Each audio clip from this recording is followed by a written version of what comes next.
You forgot to put your coat on. Every now and then, take him out for a while. Oh, hey. There we go.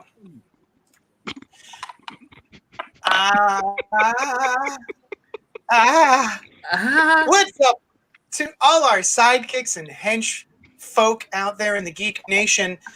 You're listening to / watching the Spoiler Alert podcast, which is a weekly comic book discussion show. We are streaming live on YouTube as well as the Facebook page for Cult Pop Podcasts. If you have something to say, please, by all means, share it with us. I'm your host, Johnny Destructo. With me this week is...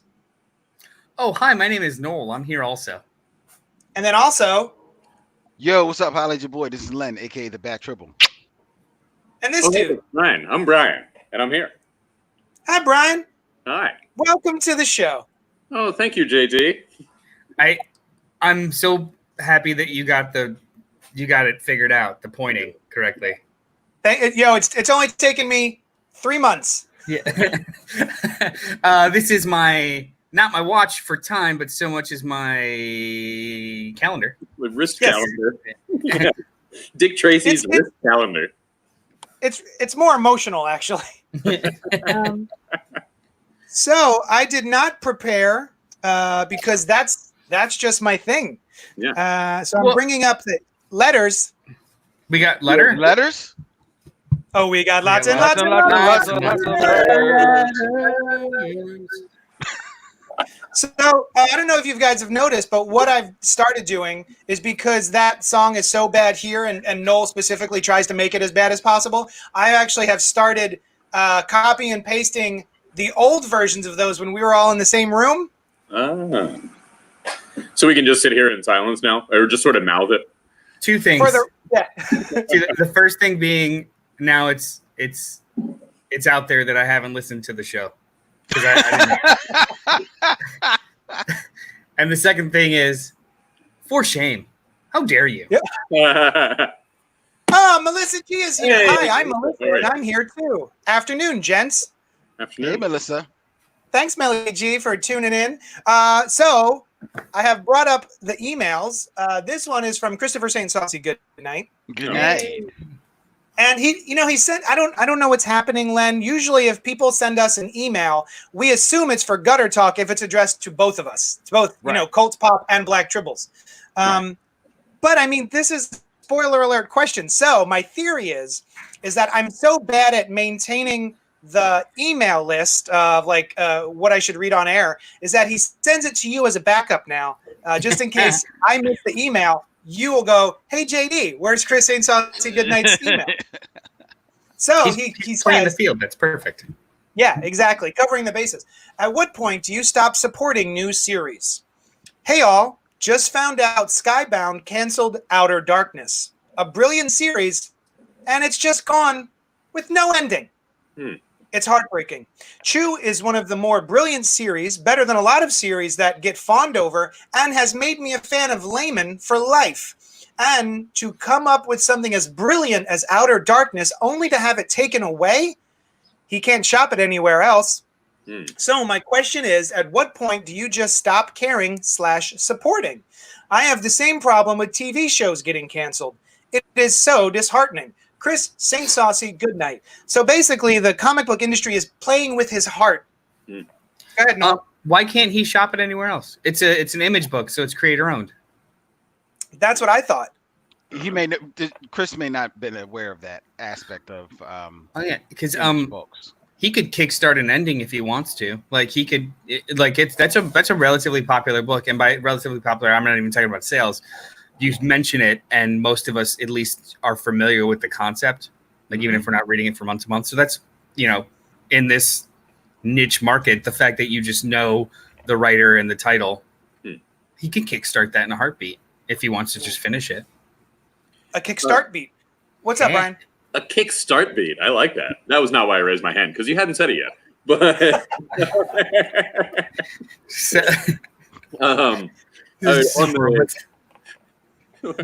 on the larger point, I feel that with TV also, right?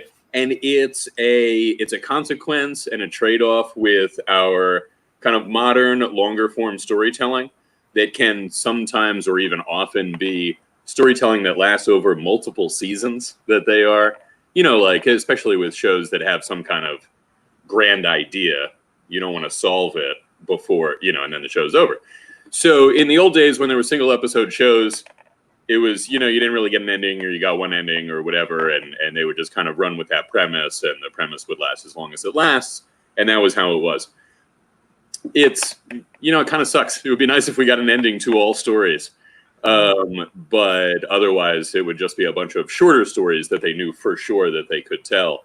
With comics, obviously, we've been dealing with this forever. To answer your question directly, if we're talking about a new series, it's different than if it's like a new Hulk series or something like that, I'll tend to follow a character that I like, wherever. Honestly, there's no hard and fast rule. As long as you're enjoying it, keep reading it and hope that it lasts. Yeah, that's it, right? You go with it. Your fingers crossed that enough people are reading it, and also I think it's on you, right? As a reader, even if you don't do a podcast or have a YouTube channel, you tell your friends, talk it up to people, and be like, hey, y'all should be checking this out. Word of mouth goes a really long way with comic books. There's so many new comic books hitting the shelves every week that if there is something that you are particularly passionate about, definitely share it with the people and let them know you should definitely be checking this out, because we do a podcast. We do this every week, and even we can't keep up with all the new books that are coming out. So, you remember?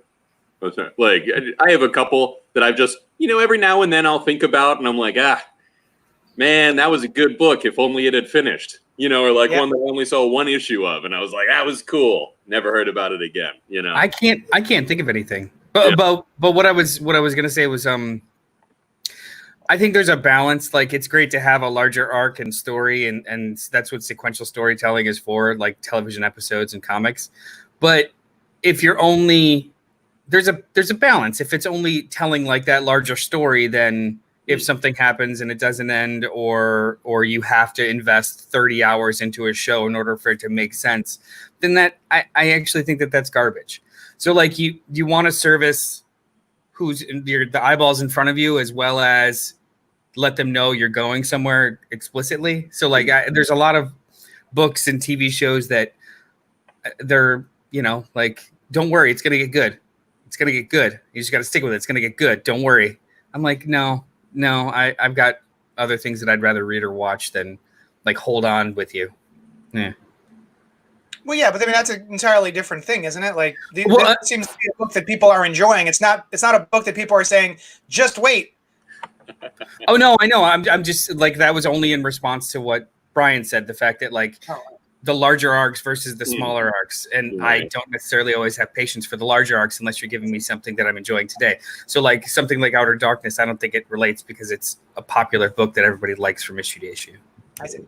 Yeah, I think it works best with shows when they can do full seasons, because usually, you get a full season order if you get an order at all. If each season is satisfying, that's the sweet spot for me. You can have like a longer kind of overarching story, but if each one begins and ends in a satisfying way. Len? Yes. I mean, I don't know. With comic books, it's different for me because I'm a trade guy, so I try and look at the first issue, see if it looks kind of interesting, and then, like you said, JD, you're kind of like hoping they get to the end, or at least the end of their first arc, which I think at the end of the day, most new comic books are hoping to at least get to, like the end of their first arc, like if and they've hopefully mapped out their story enough that if it's supposed to be this long running thing, then they've given you enough to make you interested for more. And if it's supposed to be a short thing, then it is what it is. You know what I mean? So I just try and get rock on with the first arc, and then if it sucks me in, I'll continue. If it doesn't, then I keep it moving. But to Tim's point, Tim Hershey, who said in the comments that I also feel like Layman has contacts all throughout the industry, and if he has more story, he will find a home. That's one of the things we were pointing out, is that especially in today's climate, if a creative is really invested in their story, and this is like the story they've been waiting to tell, then if for whatever reason the market doesn't follow them where they uh, put it, then they can take it and put down their flag someplace else, and it, if nothing else, at least finish the story, get their story out there. Yeah. You know. That's one of the things I wish. I realize this isn't how money works, but I wish it was such that if your book is not doing that great, that they would at least let you wrap up the arc. Like things that just stop midstream, like that doesn't benefit them in the long run, because there's so many series I think that history has proven, even if it wasn't popular in issues, there are people who will, trades keep going. They keep printing trades, and people find series long after the issues are done. And, it behooves them to have a solid, at least 2 trades, so that people could buy those, out in the future. It would make them money in the long term. Hopefully. And I think luckily we are getting that more than we used to with TV, at least. Like, it seems it's been like 10 years that networks have started saying, like, all right, we'll give you like a shorter final season or something like that. Yeah. And I think it's great. I don't know that it's come as much to comics. I don't know what their business decisions are as to whether they finish an arc or not. But it's cool that that's been noticed, and it seems like a little more like, hey, this is what fans want. Let's do it. Of course, just because fans will buy it. Is there anything that you guys can think of off the top of your head that was canceled before it finished? Comic books. I feel like that doesn't happen as much anymore. Like they will do it in between an arc, or it'll move on to something else, or they'll reboot the title. Like what has been canceled and abandoned lately? Like the first thing I could think of is fucking Kevin Smith's Bullseye series from 20 years ago. And then just like lose steam on that. Was that canceled, or was it? It was like 2 issues. He never finished never it. came out. Never finished. Yeah. I mean, there's a good handful of Kevin Smith projects that just sort of stopped. Yeah. What, that one, and there was a Spider-Man one too, right? That was finished. Was it finished? Eventually, the Black Cat one? Yeah, I have it. Cat. Actually, it's kind of good. With Is it? Dotson's? Yeah. I can't think of anything recently that wasn't allowed to at least wrap up in some way, whether or not it was satisfactory or not. That wasn't allowed to reach some endpoint. The only thing that I can think of, and you're talking primarily in comics, like because the biggest thing that comes to my mind is the world of television. And that's in Star Trek. The show Enterprise was not allowed to end their 4th season. They literally brought in 2 people from the next generation to come in and tell a hologram story about the crew of the Enterprise on the very last episode. That was the most egregious final episode I've ever seen. I don't think they knew. I read about it in years since, and I think they didn't think that was going to be that was just a season finale. Oh no, they knew it. They knew it. The show the show had been canceled like midway through that season. They knew that season was going to be the last one. Yeah, that was lame. It would have been a cool episode if it was just a regular episode. I know. Yeah. I can't think of any other comic though. I could not recently. No. Anthony Drago wrote in. Anthony. To the Spoiler Alert crew, thanks for continuing to do the show. I've been listening for a long time, since before Noel and Len, back when Adler and Douche were around, and this was the Valiant Comics cast. Sometime in 2014-ish, I purchased a humble bundle of Valiant books, but I never read them. Until now. And what a pleasant surprise. This stuff is good. All of it. Harbinger, Bloodshot, Hug and Kisses, Man of War. This is how you kick off a shared universe. The books weave in and out of each other, subtle references here and there. I just finished the Harbinger War event, which was small, contained, and not universe ending. Now I'm into Archer and Armstrong and Quantum and Woody, which are more lighthearted and funny and still refer to the other books. Unity is about to start. Just overall, a quality set of books from Valiant. Now, I am disappointed that we will probably not get a Valiant cinematic universe due to the poor showing of the Bloodshot movie. Do you guys have thoughts? JD, what are your true feelings about these books now that you're not living high on that Valiant money? Thanks again for the show, Anthony D. So, yes, JD from Valiant Mansion. What say you? Yeah. Well, interesting. Well, hold on. You guys go ahead. I have some technical stuff to take care of. So, I have always wanted to read the contained the contained Valiant stuff, because, I mean, actually, when I first got invited to this podcast, there was a couple of Valiant books between Mark and Rob, and I was like, I have no reference for this shit, and it's weird. And they just schooled me on everything that was amazing. So I've always wanted to go and start the most recent relaunch. I think it was like the mid 2010s, maybe like 5, 6, 7 years ago, for the Harbinger Wars, like he's talking about, like Bloodshot and Harbinger, and then just kind of goes into. I think they actually have a compendium of just that stuff, but I haven't yet. And I did see the Bloodshot movie. It was fine. It was better. Really? It actually was fine. Like the action was awesome. The story was whatever. The special effects were solid. Like, it was, if I was watching it and I was a little buzzed, I would have. It's awesome. Meanwhile, there's other shit that I've watched that I was just offended by.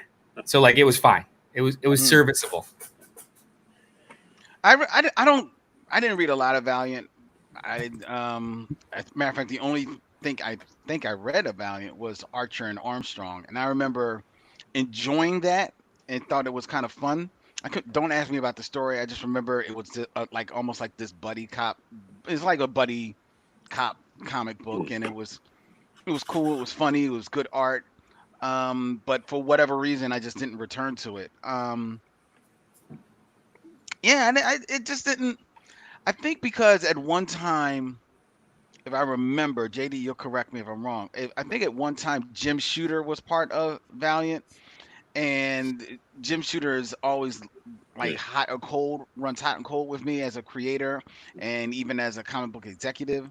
So I kind of steered away from it because of that.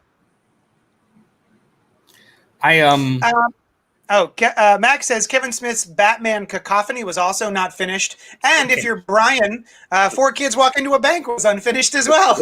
I was just thinking about it like yesterday or the day before, and I was like, I don't think I'm going to get to that one. Batman Cacophony finished. It was only 3 issues. Oh. Yeah, and 4 Kids Walk Into a Bank finished, but it was crazy late. Like, there were 6 months between issues. I also didn't read it. Remember, I didn't. There was like a different format in the drop or something. I forget why it happened, but I didn't read the final. Yeah. I didn't know we had it. Yeah, but there's crazy late, and then there's planetary late. Nothing is as late as planetary was. Years between Shield. Jonathan Hickman's Shield late. Oh, that was late. Astonishing X-Men, 24 or 25 issues, like 24 and a giant. It was like 4 years. It's like 4.5 years.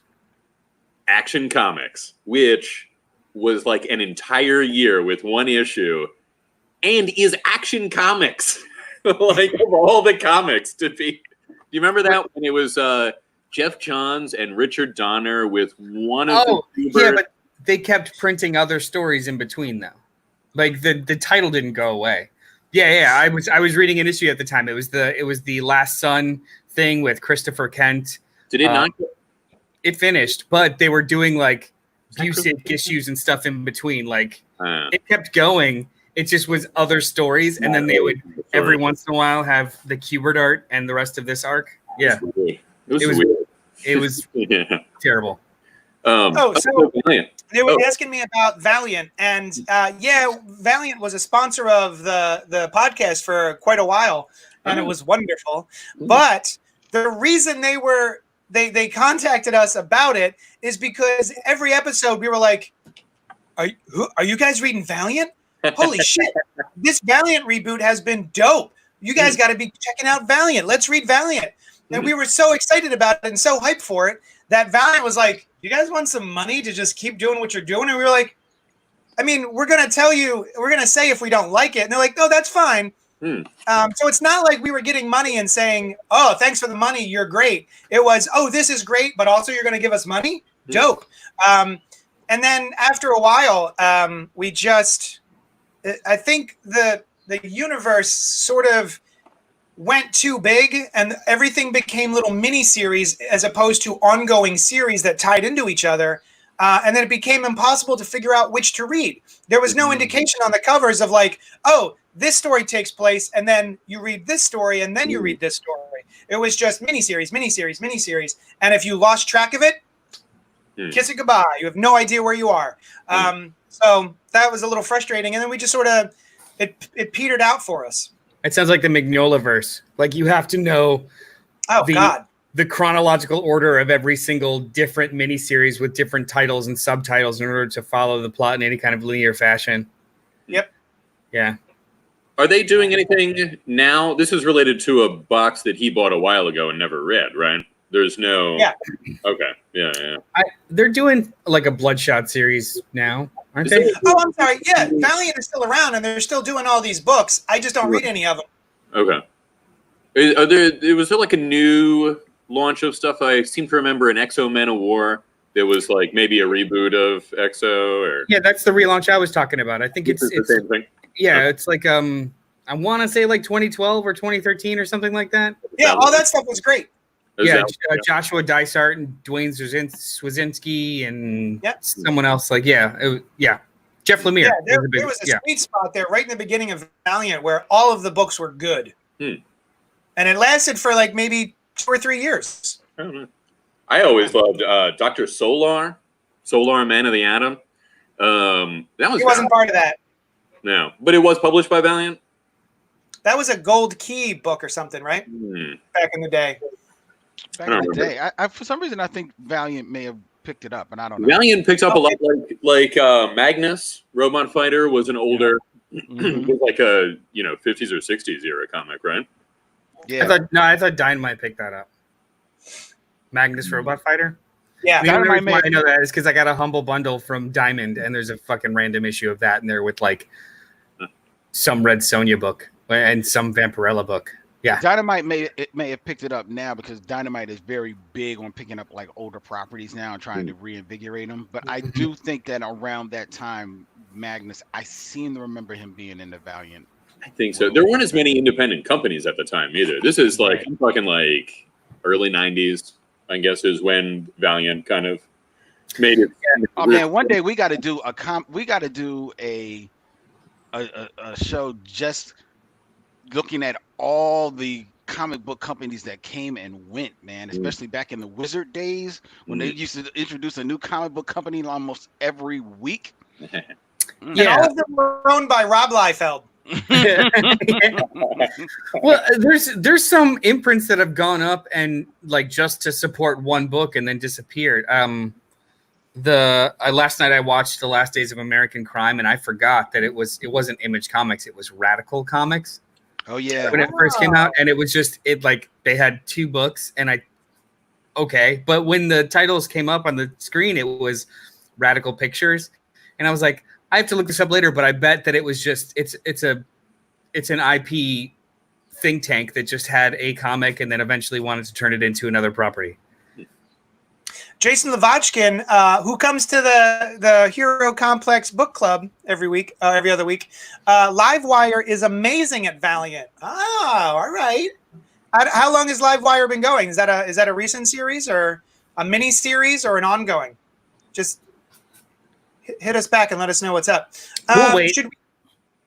No, we won't. We're going to go to Birds of Prey, the one-shot by Brian Azzarello and Emanuela Lupacchino. Diamond has this to say.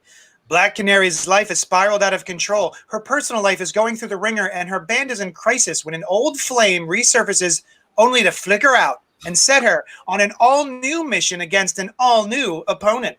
The only thing she has to be grateful for is the fact that she's not alone, as Huntress finds herself on a collision course with Black Canary's quarry at Detective Montoya's urging. Meanwhile, Harley Quinn has resurfaced outside of Gotham City and out of the Suicide Squad with a new lease on life that is sure to make everyone else's life more complicated. And that's only the first 5 pages of this high-octane graphic novel length one-shot, blah, blah, blah, blah, blah.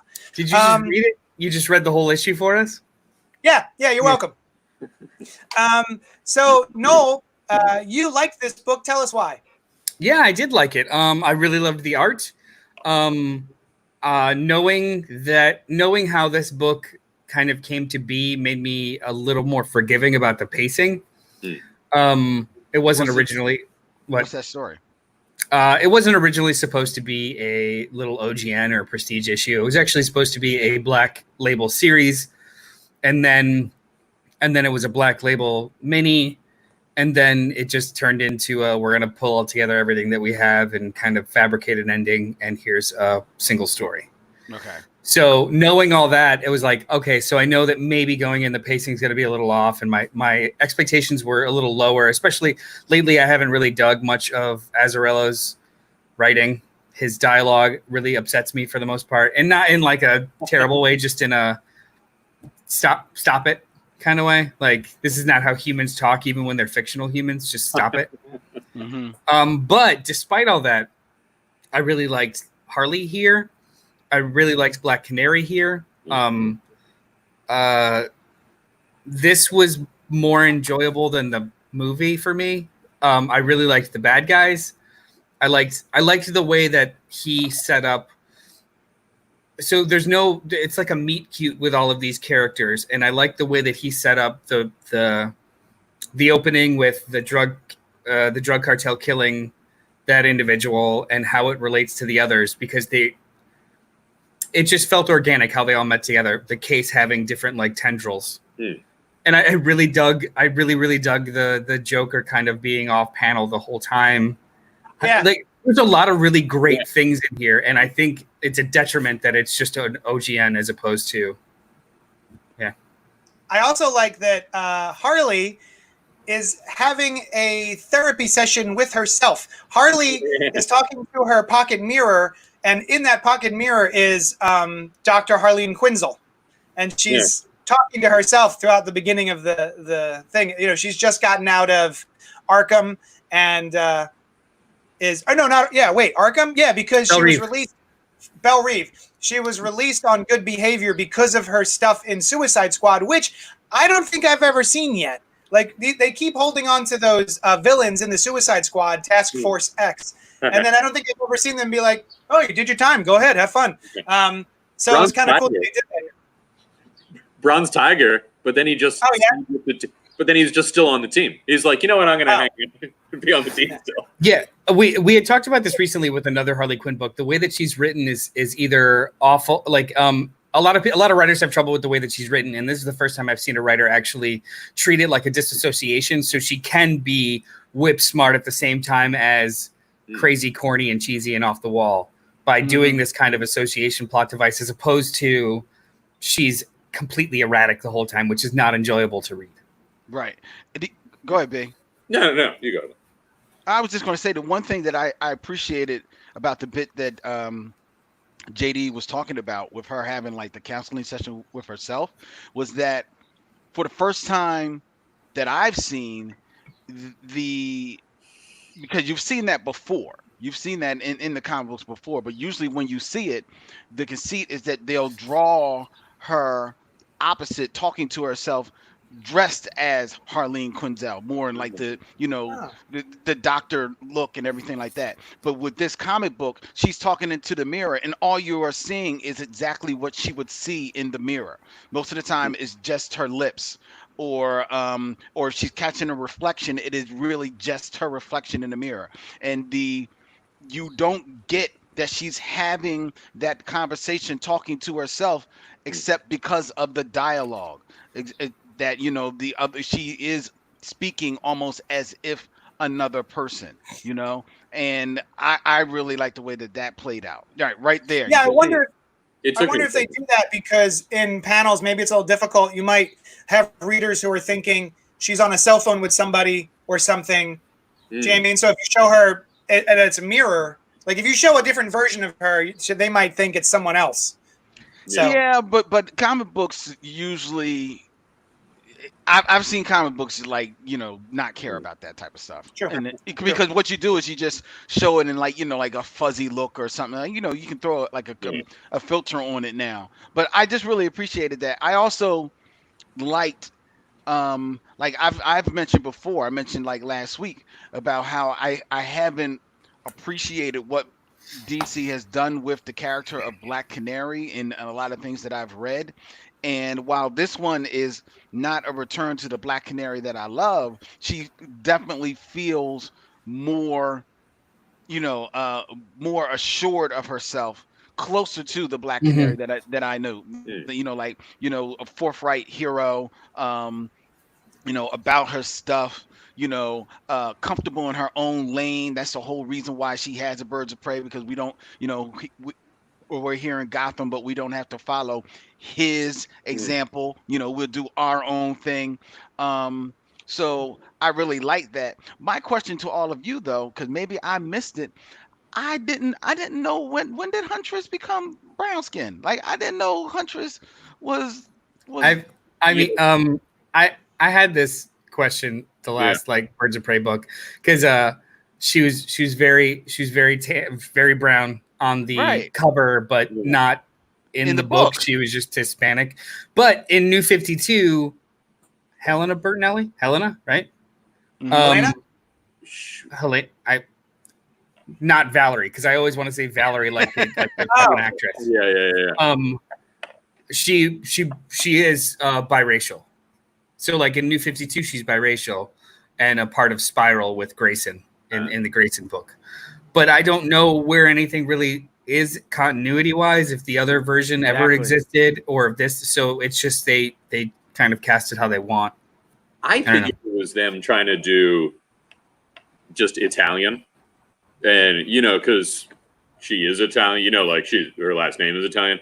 That's how I kind of read it, as just like, oh, she's darker skin. But it is, I'm looking at the page where they're in the sauna now, and it's very dark Italian. I mean, it's, yeah. You know, come on. I hear what you're saying. There's darker skinned Italians, but I mean, she's darker skinned than Renee Montoya, who appears on the next page. Exactly. Yeah, that's what that's why I was a little confused. Mind you, I don't mind, but yeah, that's Renee Montoya all the way over here, and that's Helena Bertinelli. Like and then I don't know. It's it doesn't really matter. It's just inconsistent. So you like it doesn't matter. It requires you to wonder, and it's like, right. Is this a different? I mean, that's fine. Whatever. Yeah. Right. I liked her characterization either way. I loved it. Go ahead, JD. I'm sorry. I don't understand how this is a one shot. I went in thinking, oh, it's a one shot, and then I got to the end and I went, oh, I guess it's not a one shot. And then I did some more research and I went, oh no, it's a one shot. Nothing is resolved here. I like the way it ends. Like, I like the scene with Harley and Joker. I thought that was awesome, and what a great like cut. But again, I was waiting to be like, well, what about number 2? Like specifically, you know, dealing with the bad guys, the Dia de los Muertos faced bad guys. They're having a shootout, and then it cuts away from that, and then it's the Harley Joker scene, and then that's it. Straight. Oh, Brian.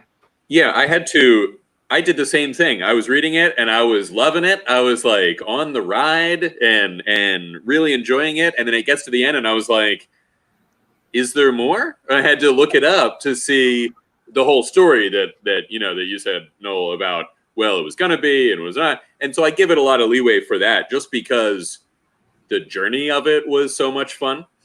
But yeah, it really does not end. And the only reason you know kind of what happens at the end with the Joker is that, well, they didn't just kill the Joker. You know what I mean? And that's not in this story. That's you just assume that because it's the Joker, you know? Yeah, and I'll push back. I think that the main conflicts were resolved. It just didn't have a resolution as a larger story. So the cartel was taken out. Harley survived. The gunfight was only with the Joker's goons, and they even mentioned the cops are on their way. You two leave. And the I'm cartel. staying. I thought the cartel was out in the car, like they were on their way away. Here you go. Look at the screen. All right. Well, either way, the cops are on their way. There's a three-way shootout happening. Montoya goes to jail for being a corrupt cop and a murderer. Yeah, like there's plot threads, but as for like story that starts with the cartel murder and ends with them being murdered in the water. Yeah, I want more, but I didn't feel empty. It was just like, oh, that sucks that there's not going to be another one. Not well, fuck this. Like there was. No.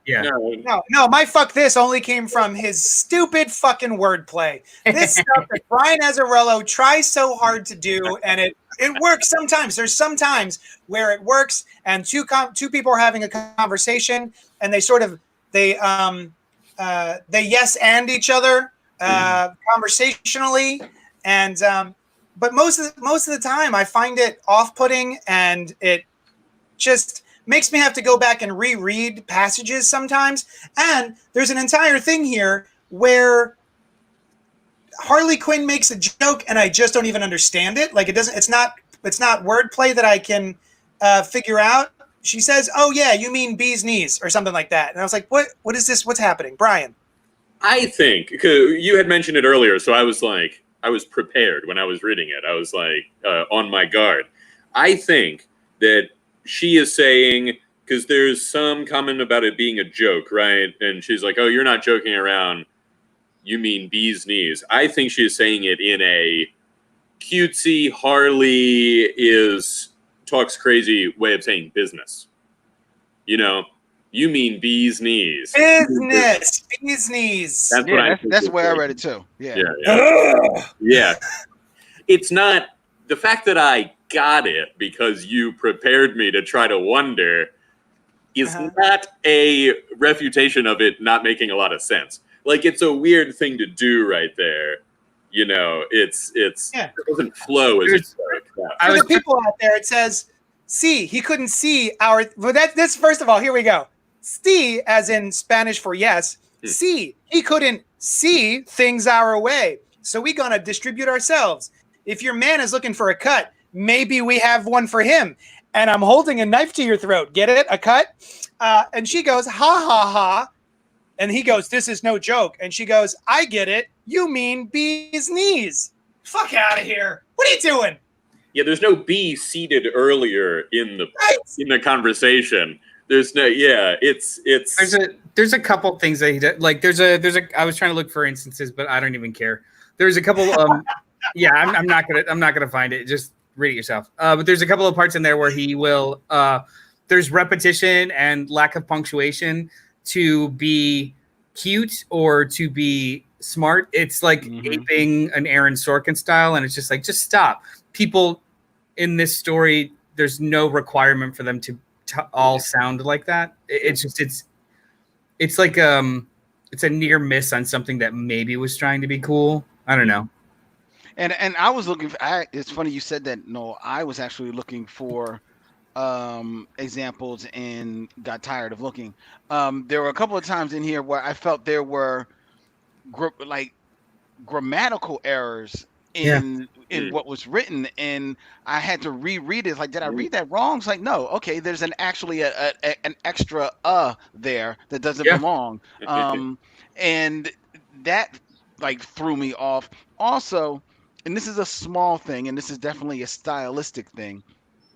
The lettering on here, I don't think services the story. I think like your lettering should at least somehow match aesthetically your book. And this is, the artwork is great. It's great Oh yeah, this art's artwork. awesome. You cannot yeah. knock the artwork. Yeah. But I think the lettering does not serve it very well at all. It's all so italicized and skinny. Yeah. It is. I'm glad you brought up the art, Len, because we've been talking a lot about the story, and the art really is, I think, a lot of why I enjoyed this book. They're so expressive, and they just look cool. They all look cool. The grammatical error is they use the wrong effecting twice. And effect and effect, you can make some cases to use, like, they get a little gray at the edges, the two of them sometimes. And so I just, I looked it up again, and I just wanted to make sure. And you could make a real stretch of a case for using the E effect, how they do it. But I wouldn't use it that way. And they do it 2 times, And then not in my book. They've been surrounded. They've been surrounded, and Renee Montoya goes, "Oh no, we are up!" ... We and are then it up. shows the bazooka, and then it's got Harley going, "Shit Creek." Yeah. Oh, like they're up Schitt's Creek. We are up Shit's Creek. That scene especially though is also a pacing problem. This felt very much like a PG-13. It's hardly R. I don't know why it's Black Label. Yeah. An Earth beheadings, and there's a alluded to foursome. There is? Where was that? One of the main characters goes and has sex with 3 guys from the bar. Was that Black Canary, right? Oh, yeah. So she's at the bar getting drinks and talking to the bartender, and then she's talking about how she has needs that to be filled, and then she buys 3 beers, and then is last seen walking towards the 3 men playing pool, and then when we see her next, she is doing her, quote unquote walk of shame, not the slut shame, but she's walking home in the morning, and I don't feel as bad as I thought I would. Those bros, they hit the spot. Yeah, I think she definitely had sex with those guys. Yeah, for sure. Yeah. There's something. But I mean, totally. Yeah, we should get a new name for that, just like a walk of awesomeness. Had sex the previous night because that's what you wanted to do. What I was gonna say is it felt like an Earth One book. Do you guys remember? Yeah. Yeah, it didn't feel like, because this is very much out of continuity, but you need to understand continuity, or at least the relationships between these people. Yeah. When it's all said and done, this art is I enjoyed it. Yeah, me more too. good than bad. I wanted more. Like, that's one of my only complaints about the book, is that unfortunately it's not its original intended length. Yeah. Same. I probably would have read, maybe make, because it's not like these Black Label books are 12-issue series. They've all been 3 to 4 issues. Right. I would have been fine with like either 2 or 3 issues of this. Yeah. Tim says, "Oh, and here I assumed the movie influenced Huntress's coloring. I haven't seen the movie yet. Mary Elizabeth Winstead is not dark." So yeah, talking about her skin color in this is a little darker than usual. The Boys are back with Dear Becky #1, written by Garth Ennis, art by Russ Braun. 12 years after the events of The Boys, Huey finds himself back home in Scotland, where he intends to finally marry Annie in the company of friends and family. But the sudden appearance of a peculiar document sends our hero into a tailspin and threatens to bring the events of his nightmarish past crashing down on him in the worst possible way. There was one story about The Boys that Huey never knew. Now, whether he likes it or not, he's going to. I never finished The Boys. When it comes to Garth Ennis, he is hit or miss with me. I think his hits are maybe some Punisher and Hitman I really enjoyed. Preacher is my all-time favorite series. And The Boys was not that for me. I think that it was an exercise in how can I outgross myself every issue. What's the most crazy and diabolical thing I can have superheroes doing every issue? And I went, I get it. It's fine. You have fun with that. I dropped off pretty quickly. And now it's back. And this issue was pretty interesting. What did you guys think, Len? I found myself like I was sucked in by the art. The character of Huey has always historically been fashioned after the actor Simon Pegg, Mhm. and I thought in this book, the Simon Peggness of him was definitely coming out a lot more so than I think even when the original artist of the book, Derek Robertson, was drawing it. So I found myself locked in there. I didn't finish The Boys either. I was kind of felt the same way as you, JD. It was like, all right, I get what you're doing. And I saw this done a lot better back in the 80s with martial law, so it didn't really like really hit me. But I was happy to return to it. And the beginning, him having this conversation with Bobby with an I, his trans friend, actually was kind of funny, and it was actually a cool conversation. It went on a little long. Almost to the point where it's like, okay, is this going to be the whole book, just them talking to each other with each other? Which, in a way of maybe catching up on the story, okay, maybe I'm with it. Once you kind of get the dialects that he's writing these people speaking in, that was a struggle. It's a struggle.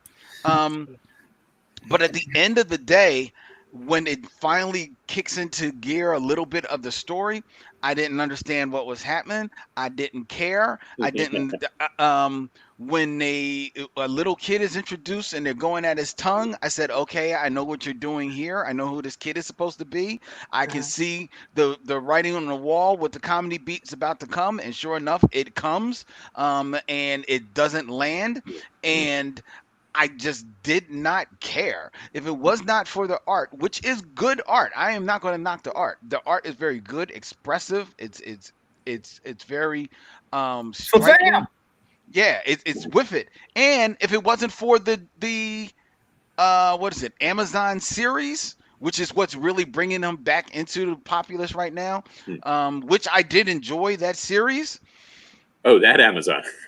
Yeah. Not like Princess Diana. No. The Amazon television series. Only in this room would that distinction be confused. I know, right? Exactly. Everybody else like, oh Brian, right. You're such a lead. There is like a super strong Wonder Woman type on the team, and I was like, oh, are they doing a spinoff? Maeve. Yeah, but at the end of the day, I just landed. I didn't care about this book. So this is the second. No. This is the second book, honestly, by Garth Ennis and Russ Braun, that it appears as though Garth Ennis is trying to play devil's advocate within his own head about current events. Mm-hmm. And it's interesting. So like he will present an argument from a caustic perspective and then dismantle that argument. So you're having trouble understanding where the writer is even coming from. And at first that was frustrating, but I actually kind of appreciate it in a weird way. Like he presents the straw man first and then hits it up. So like I just finished reading Jimmy's Bastards recently. Yeah. And there's a through line throughout that whole series about the patriarchy. And the main character is an absolute piece of shit. And he's a hound and he has children everywhere and he's garbage. However, he will constantly keep repeating that he is an agent of social progress. And it's like, well, how do you say you nothing you do is that? He's like, well, I fight for a democracy within a parliament. Just that in and of itself, a parliament that is moved by a democracy makes me an agent of progress. Like we're all a part of this very slow moving thing. So you could be frustrated about a detail now, but we're all moving towards progress, which was really interesting perspective. And it was just kind of repeated here. Huey is more frustrated with the fact that he doesn't know what to do as opposed to what's changing, which I thought was really great. But then, when it turns into more like Hidden Boys plot, which I did finish that series years later, and it was 60 something issues. It could have been 30. It was fine. Like, I don't know. Like, or even one. So I think that might have been all that I read of The Boys, back when it first came out. Garth Ennis for me is a writer that I feel like is good, and I feel like I like things that he has written, but I can't think of anything. You know what I mean? Like, there's nothing that I could name that I've enjoyed. He doesn't write in the style that I enjoy reading. You know, it's all very grimy and you know, gotcha offensive kind of like you were saying, JD. Like, can you see how offensive? You would never expect that I would truly say this thing in a comic, but here it is. You know, like the bartender in this. It's like, whatever, man. I mean, it's a well-written example of what you're doing. I just don't want to. I'm just not interested in reading it. You know. I think, you know, my problem with this is you know, he is writing from these different perspectives, and the fact that Huey is friends with Bobby is cool, right? So the main character is friends with a trans character, and you know, the bartender is a piece of shit. You know, I pray every night you'll get cancer of the cock. Do you ken that? So he's the bad guy. But then you've also done things like make the trans character insanely cartoony.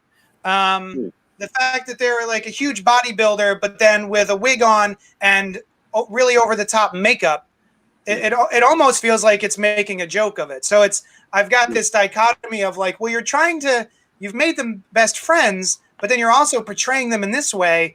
And I'm not quite sure how I'm supposed to land on it.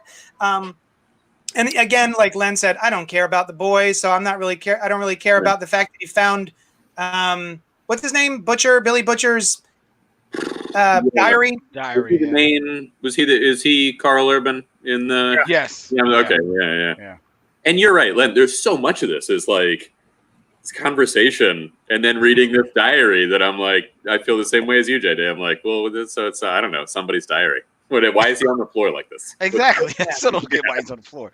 Yeah. I just don't care. But to JD's point about the cartooniness of the trans character, I do feel you on that. However, I do feel in some defense that almost everybody in this comic book is drawn to a degree kind of very cartoony. True.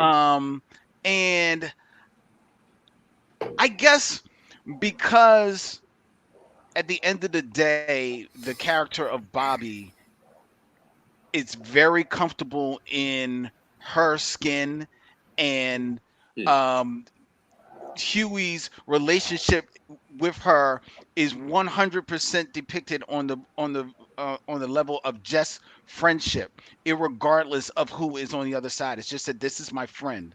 For some reason, it didn't bother me that it was this overly muscular person in a wig. You know what I mean? Because that happens. There are trans who approximate that look. So it actually didn't bother me. It was fine. Yeah, it reminds me of in the Punisher that he wrote, the Punisher Max series, when it was, there were two series that Garth Ennis had written. One was Punisher, Welcome Back, Frank, and then there was a sequel to that. And then after that, he went back and went ham on like being serious. The Welcome Back, Frank was very tongue-in-cheek and crazy, and Spacker Dave, and there was a Russian guy with a striped shirt. And then in the sequel to that, the Russian guy in the striped shirt comes back, and it's like, he's got boobs. Isn't that funny, you guys? He's the big Russian guy's got boobs now. And it's like, it sort of like reminds me of that a little bit. So I'm sorry, Noel, go ahead. Bobby thing. Oh, I'm sorry, Noel, I forgot you were. Oh, no. I was gonna just kind of agree with Len a little bit. The representation of it, or the way it's depicted, is not. It doesn't jibe with the conversation that they're having, so it's a weird kind of juxtaposition. It looks cartoony, but the conversation they're having, even under that dialect and even with the crudeness, is actually really complex. Mm-hmm. So that's why I'm almost fascinated by when he puts it, when Garth Ennis paints himself in this kind of social justice or SJW woke blah corner, and how he treats his characters, or how he has his characters kind of work through it, because I feel like he's also working through it. Like he wants to be an agent of social progress, but he also gets very frustrated with certain people and actions. and it comes through in the writing, and it's just the cartoony stuff aside, it's almost like a very intelligent read, and I kind of dug that. And then when it expanded to the actual plot of the book, I was like, all right. Well, what do you guys think about the Bobby? I don't know if I guess it's a joke. I assume she is having a joke with the main character. I forget his name. Huey, right. The whole like, well, you called me Bobby, but my name is Bobby. Oh, she's definitely fucking with him. Yeah. Did you nickname me by calling me Bobby with a Y? And he's like, no, I called you Bobby with an I. And she's like, ah. Which way is it spelled? Because he can't see his spelling, but we can. But I do like how he also, like, later on in the conversation, he turns it back on her. He's like, Roberta. He's like, Roberta. Yeah. Like, well, I mean, if Robert was Bob, your dead name, I assume it's Roberta and Bobby. Yeah, that was clever. I never got the impression that these two weren't friends their entire lives. Exactly. So all the other shit didn't matter. Yeah. Just jabbing at each other. Yeah, like in a weird way, we were privy to Huey's safe space. Mm-hmm. All right. And I thought that was really cool. Even the bartender, I read as somebody who actually really likes both of them and is just an ass. Like one of those. I didn't get that. I think he's an absolute piece of shit townie who doesn't understand somebody that's trying to transition. Yeah. The kind of character that I'm talking about, though. The guy who's like, go fuck yourselves, but they'd stand with you, and But I don't know this. I don't know if we've ever met this guy or not before in the comic. I don't think so. Okay. No, is so. I didn't think that. I did not read the description before reading this. I didn't know that it was going to be a sequel. I thought that this was just going to be like a in between the pages story, because the way that The Boys ended was pretty definitive. You're looking at the survivors. Oh, okay. So I didn't know that it was going to be a 12 years later sequel.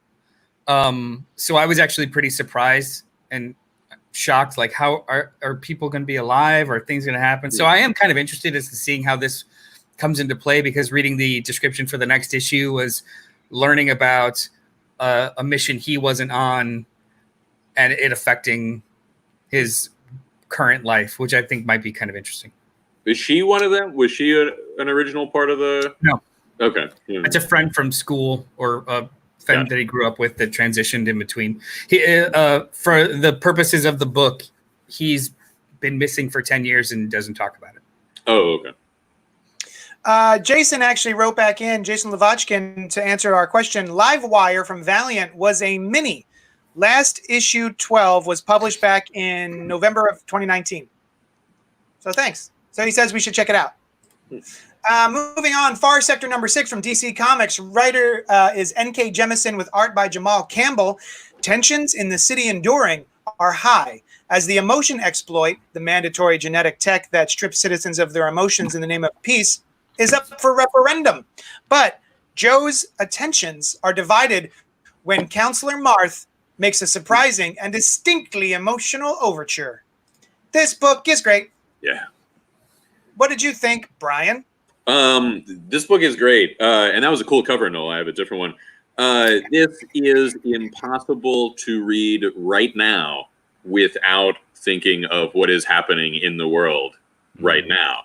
At least it was for me. I mean, there is absolutely no way that it could have been coordinated. This book was supposed to come out months ago, and obviously, of course, I'm talking about the protests about George Floyd's death and larger issues relating to mistreatment of people of color, specifically by law enforcement. And when we last read this issue, the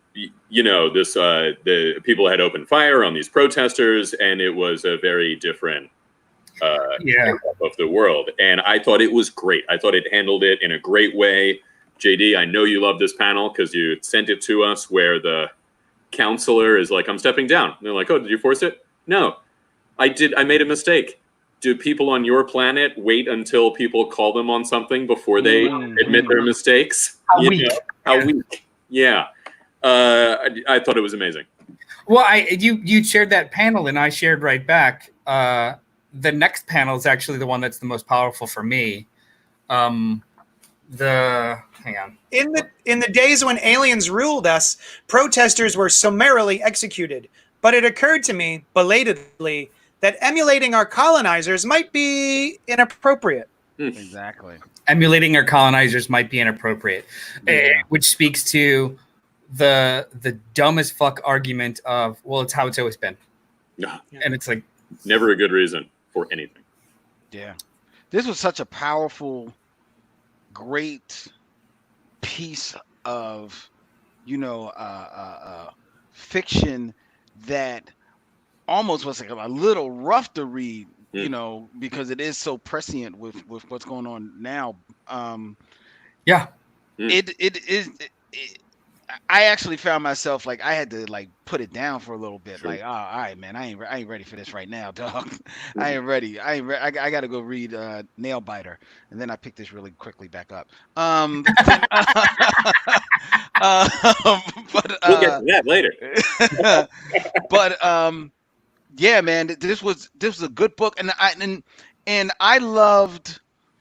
It definitely has this political bent. It definitely is meaning something, but there's also a deeper commentary on humanity and emotions in this book. That especially considering the artwork and the style and the trappings that this is a Green Lantern comic book, is still very palatable for people. I'm just, and the artwork is just like sucks you in. It's so fucking gorgeous, man. Paul Campbell. Yeah. And you could feel that M.K. Jemisin, if you remember the early issues were a little overwritten, and you can feel that as it's going along, she's gotten her timing along with the artwork timing, letting Jamal do carry some of the storytelling for her. And they are firing on all cylinders with this book.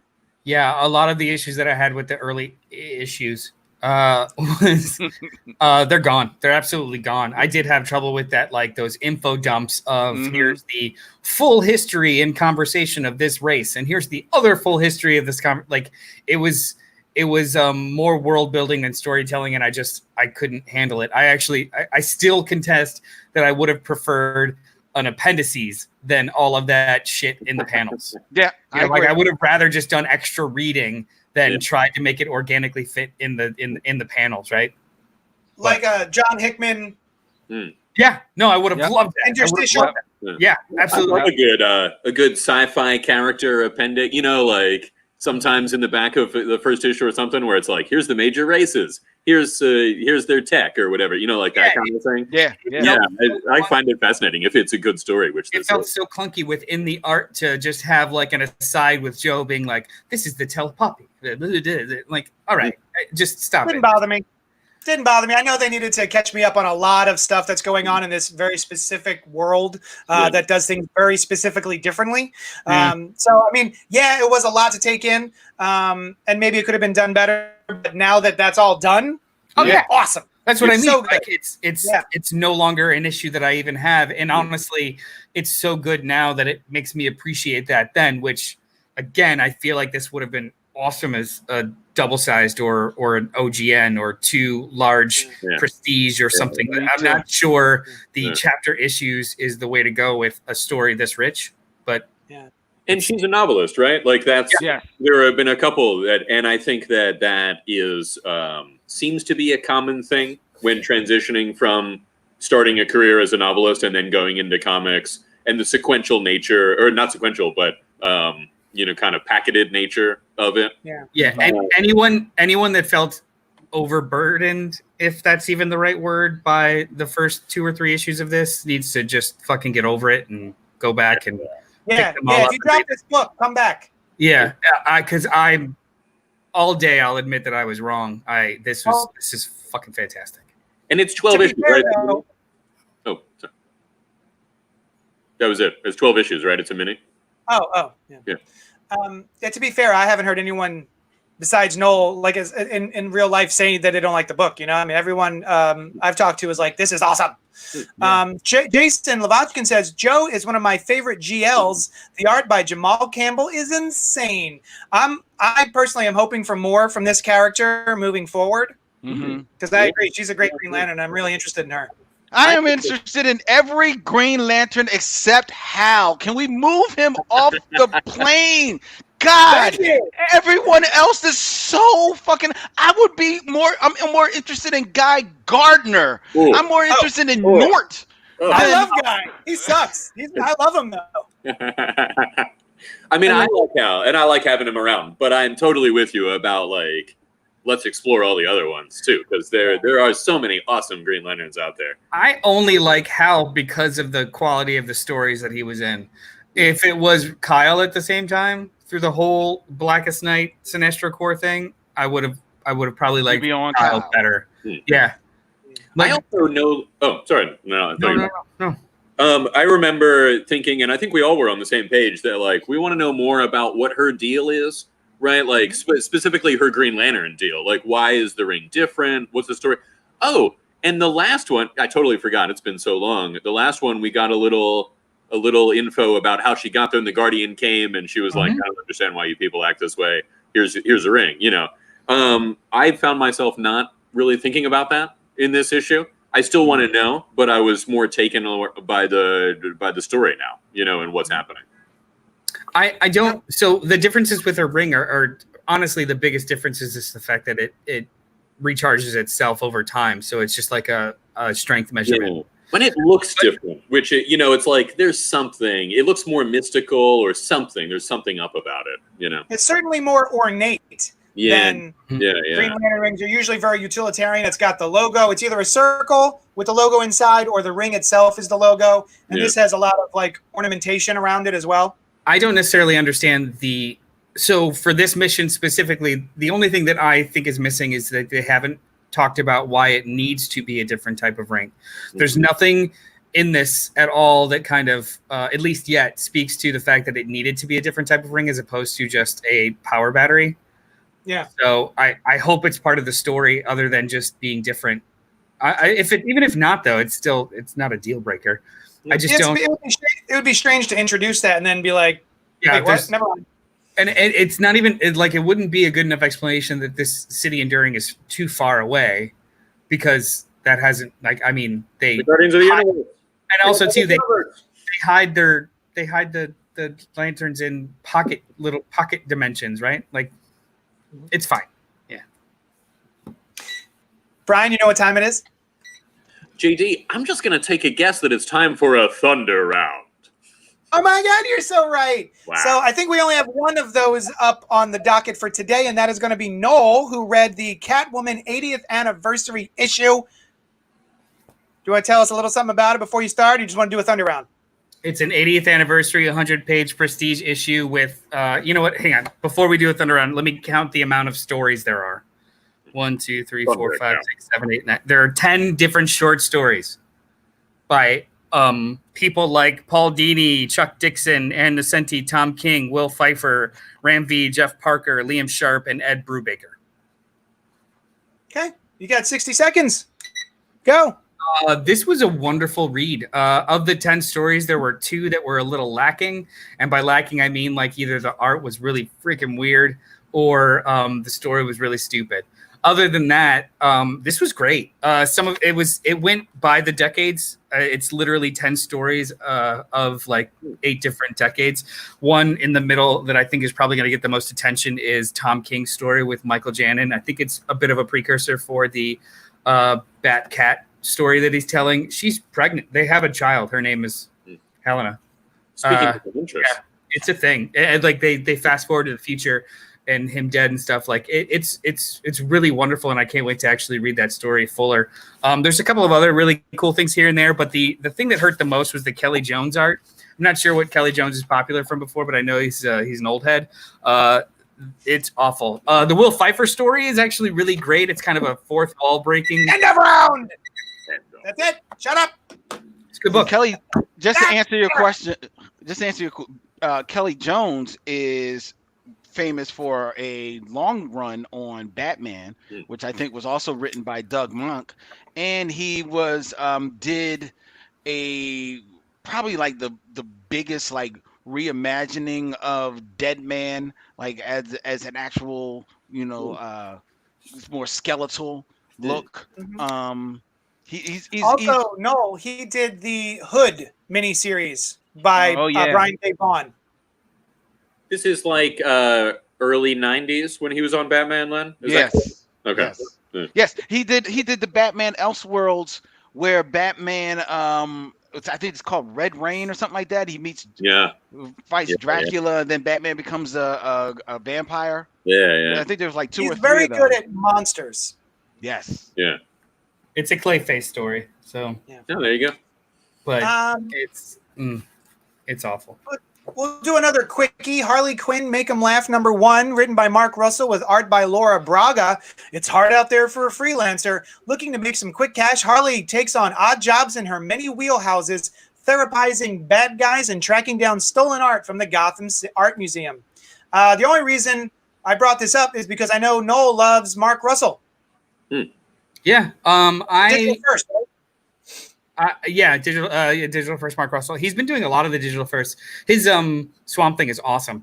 But this was just an extended kind of conversation about the problematic nature of museums.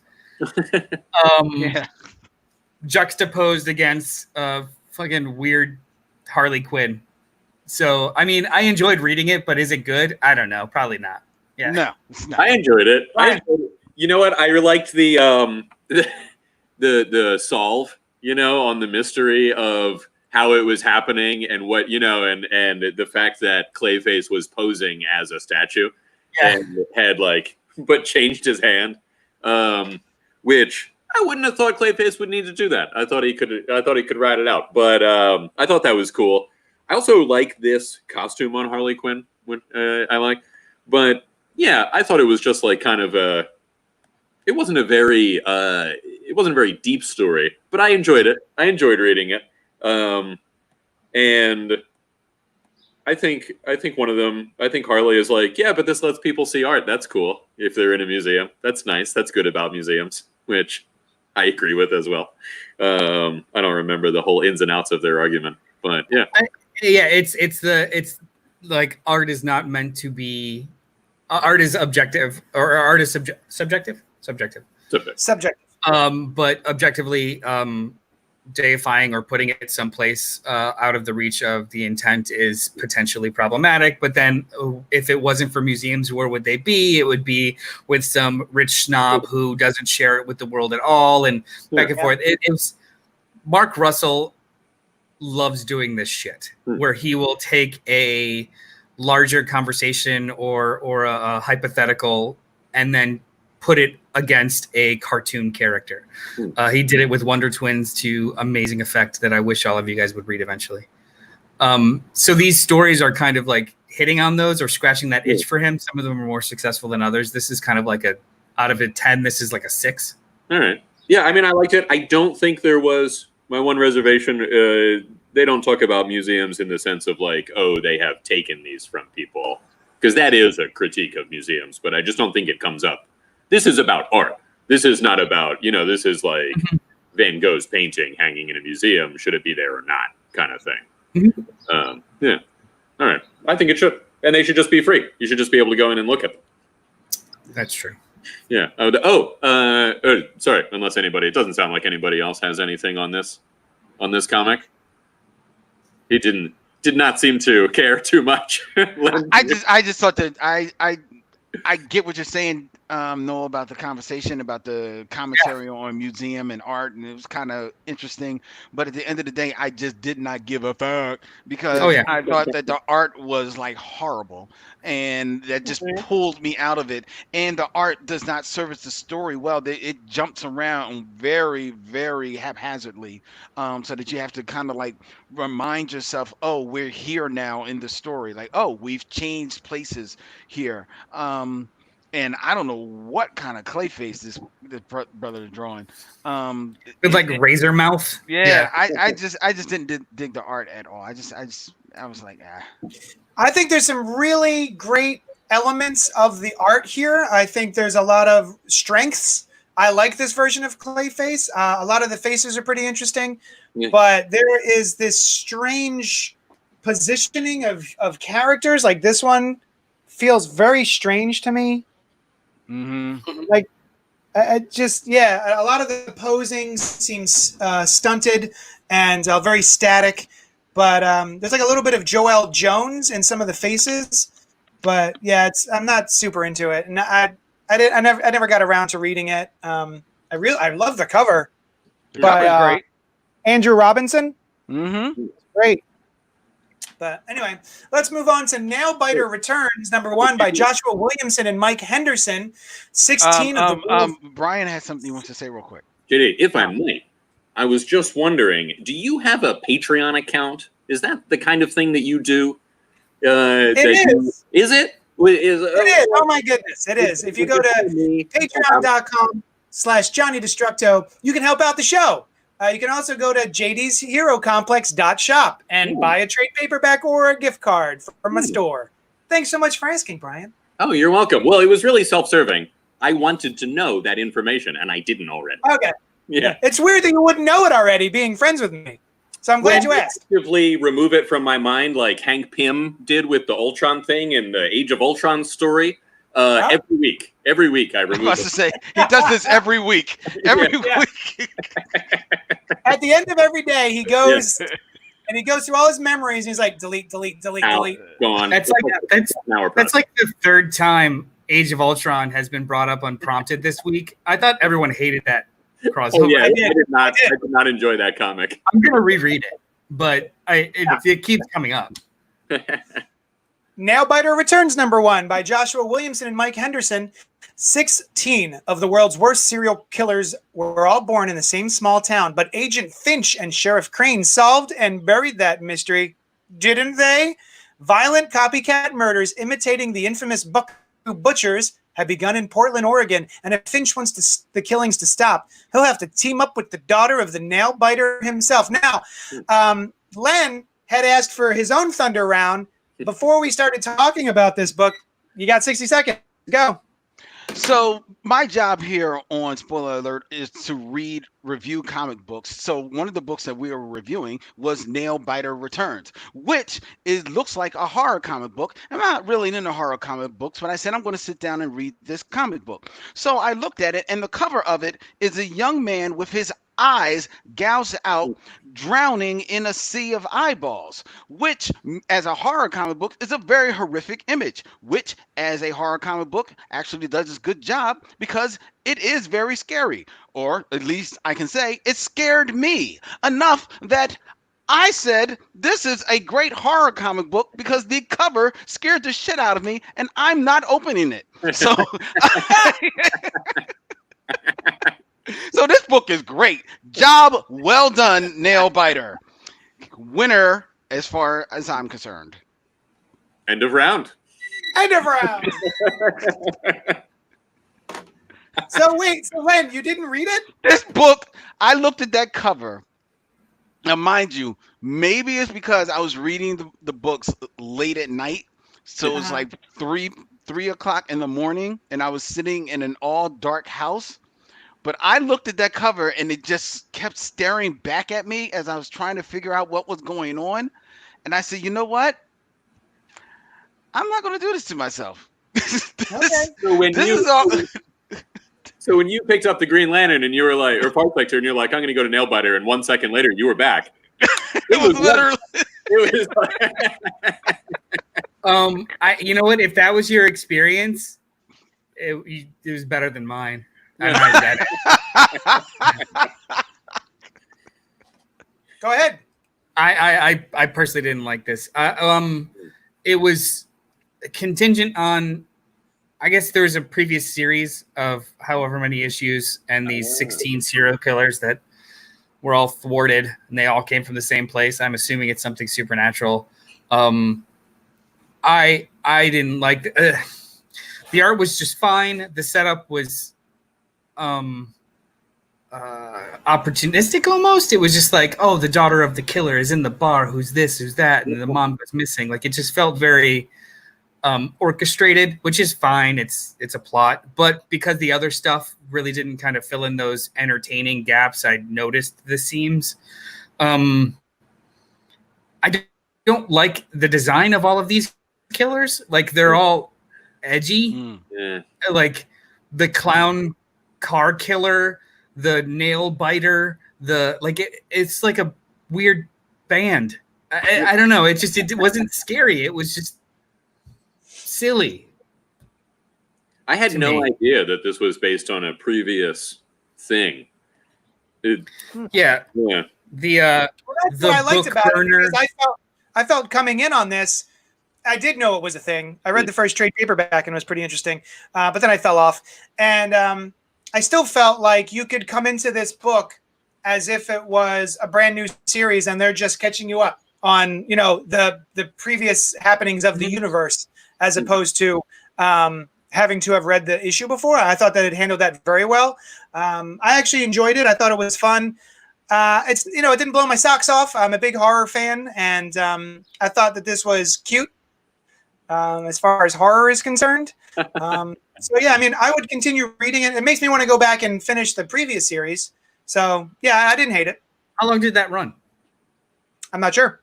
You fell off? Probably at least 4 trade paperbacks, I think.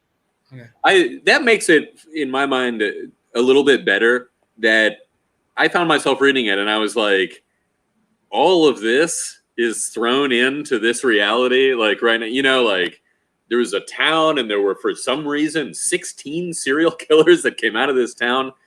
I still didn't like it. It's not my thing. You know what I mean? It's like, I'm not into reading about a bunch of serial killers and these kinds of things happening. Knowing that it was based on something before, its storytelling credit for me goes up a little bit, but it wasn't. There are 6 volumes of Nailbiter, and interestingly enough, Volume 7 is Nailbiter Returns. This isn't like Volume 1 Nailbiter Returns. This is actually a continuation of the previous numbering. So, all right, what's up next? The Death of Nancy Drew, #1, by Anthony Del Cole and Joe Aizma. Teen detectives Frank and Joe Hardy have investigated many crimes in their lives, but nothing that hits this close to home. Their best friend died mysteriously after taking down crime organization. They must put together the clues to uncover the truth about this shocking crime, but the clues lead them to a stunningly unexpected direction. That's bullshit. It was not stunningly expected. I spent the entire issue going, all right, well, I guess, when's Nancy Drew going to show up and say that she faked her own death so that she could solve this crime? There's no way I thought that Nancy Drew was dead in this book. What did you guys think? The only surprise was that Ed was there too. The brother was standing in the back of the. That was the only surprise other than that. Yeah. I hated the art. Oh, I hated the art. Yeah, I did not like the art. The art does not do. I mean, the story is basic. It's by the numbers. You know where it's going, but the art does not do it any favors at all. Look at that coloring. Ugh. Yeah, it's just not good. It's not. It doesn't feel finished. Doesn't feel. There's no thoughtfulness done to it as far as I'm concerned. The characters are not well defined at all, which I really don't care, because I don't care about the Hardy Boys. I don't care about Nancy Drew. I mean, to me, this is all just somebody, whoever this is, looking at the success of that Archie Comics has had with redefining their brand and being turning their comic books on their head and getting them more into the zeitgeist, and then what Riverdale has done with those characters, and they're trying to do the same thing with Nancy Drew and Hardy Boys. And unfortunately, unlike Archie, Nancy Drew and the Hardy Boys did go away for a time. Archie has always been here. Every generation has always had an Archie. Nobody's really gave a fuck about Nancy Drew or the Hardy Boys in a long time, and you're not going to give a hell about them from this comic book. I think that might be Incorrect. And I'm not sure, but I think Nancy Drew at least has maintained like some popularity ongoing. Also, side fact, did you guys know that the novels were written by a bunch of different people all under the same name? Yes. Yeah. No. Yeah. Which I think they wanted to maintain the illusion that there was like this one writer that was doing it. Yeah. Sounds like a bunch of writers that got stiffed. Yeah, that's exactly what it sounds like. No, yeah, I agree. Especially because what could they capitalize? On that. Like, I was one of the writers. I swear. Yeah. Right. Okay. Right. Yeah. Sure. Take a hike. They would have said at that time. And but yeah, I agree. Like I've never been. So I've always thought Nancy Drew was like kind of cool. Hardy Boys. I'm like, never even the slightest bit of interest. And it struck me again as one of those like yet another dark reimaginings of like the dad. I don't know if this is building off some continuity that already existed. The dad is barred from practicing law because he was working with the main criminals of the town. And the main criminals are called the Syndicate. The Syndicate. Of course they are. See, in this world, Len, they don't have any pulp novels or anything of any kind, so it's very original. It is a great name. I mean, is it any more original than Marvel's The Magia? Okay, point. Is that actually the name of something, though, the Magia? I really don't know. No, they didn't want to use the word mafia, so they changed it to Magia. I've never heard that. Oh, yeah. It's the same way that they wouldn't for years when they couldn't say zombies, so they called them Zuvembis. Zuvembie. Yes. Look it up. Oh, I remember that. In the late 60s and 70s in Marvel. Ooh. Yes. Ooh. That's awful. Yeah. Yeah, this wasn't.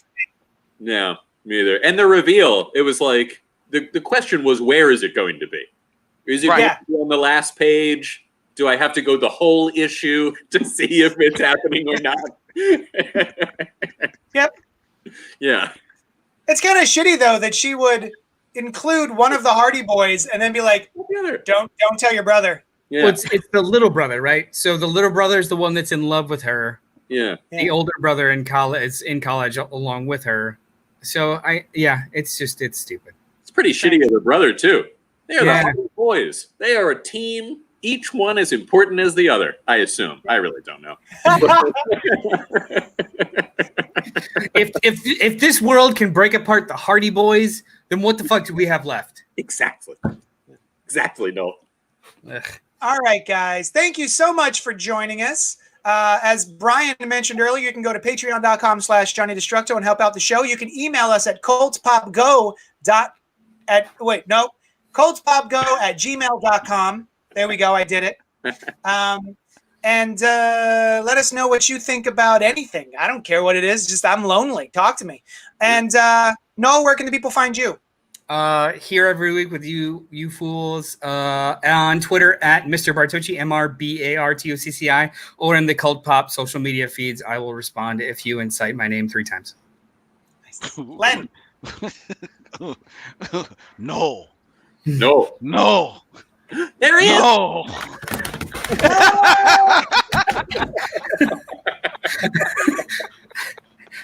Sorry. Anyway. Oh shit, that was fun. Holla at me any place on social media. The Bat Tribble, holla at the Black Tribbles podcast where we get it in, have a whole lot of fun. This is our final year of broadcasting, so tune in for a whole lot of the insanity. And tune in at 2 p.m. today for Gutter Talk, where we'll be doing another Distraction Central, talking about DC leaving Diamond Distributors and talk about whatever else floats our boat. I don't know. We're going to Stargirl. We're talking about Stargirl. I watched it. Just for yes, talk a little bit about that. Sure. Yeah. And Brian. Hey, I'm right here, as you can see, and I'm also at BrianLeibDesign.com. Awesome. Thank you, everybody, so much for joining us. Hopefully, we'll see you at 2 p.m. today for Gotta Talk. And we will talk at you later. Ta-ta!